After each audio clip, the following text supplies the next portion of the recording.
ካሁን በኋላ ማንንም ነው ማልሰማው ነው የምላችሁ። ለምን እንደሆነ መጨረሻ ላይ ትረዱታላችሁ። እንመልሳለን፣ እንገናኛለን። ጠቅላይ ሚኒስትራችን አንድ ያንጠነው እንመለስ። አንድ ተማሪ በፊዚክስ ክፍለ ጊዜ ዘግይቶ ወደ ክፍል ይመጣል። የፊዚክስ መምህራን እንደምታውቋቸው ናቸው።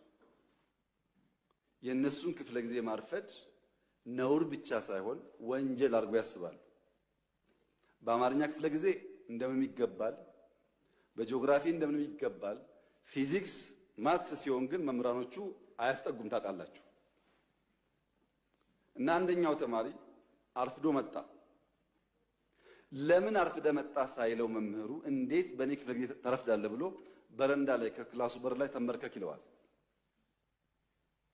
ተማሪ ተንበርክኮ ፔሪዮዱ ያልቅና ደውል ሲደወል መምህሩ ሲወጣ ተማሪው ዘሎ ይገባል ወደ ክፍሉ። ሲገባ ብላክቦርድ ላይ ሁለት ጥያቄዎች ያያል። ሆምወርክ መስሎት እንዳያመልጠው ቶሎ ይጽፋል። ጊዜ አልነበረውም። የሚቀጥለው አስተማሪ ገብቶ እንዳያጠፋበት በፍጥነት ጥያቄውን ጽፎ ሲጨርስ ሁለተኛው መምህር ገባ እና ቀጠለ ትምህርቱ። ቀኑ ዓርብ ዕለት ነበረ።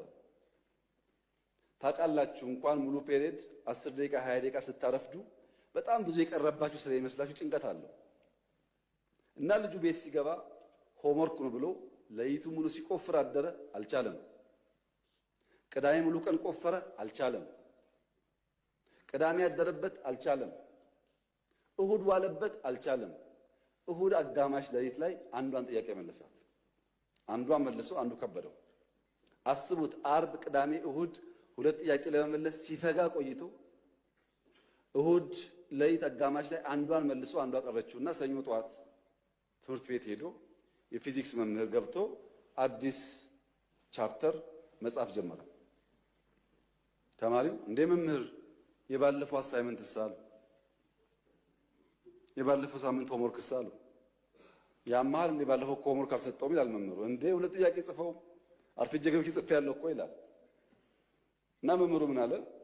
እነዚህ ሁለት ጥያቄዎች እኮ በዓለም ላይ ያሉ የፊዚክስ አዋቂዎች ሞክረው አቅቷቸው ያልተመለሱ ጉዳዮች ናቸውና እዚህ ያለውም ተማሪ ጊዜ እንዳታባክኑ እንኳን እናንተ ሳይንቲስቶች አልመለሱትም ብዬ ጻፍኩላቸው እንጂ ስሩ እኮ አላልኳቸውም ማለት። አሃ እንደዚያማ ከሆነ አንዱ መልሼዋለሁ።